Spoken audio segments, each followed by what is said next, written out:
ऐक ना, प्रेम हे काय नुसतं नावापुरतं नसतंय. कन्सेप्ट खरं सांगू, आजकाल प्रेमाची कन्सेप्टच बदलली आहे. प्रेम या शब्दाचा खूप मोठा अर्थ आहे, खूप मोठा.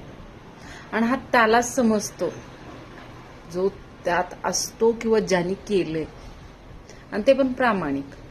नक्की कोणता स्वार्थ ठेवून, नक्की नुसत्या शारीरिक उपभोगासाठी, आणि नक्की स्वतःच्या फायद्यासाठी.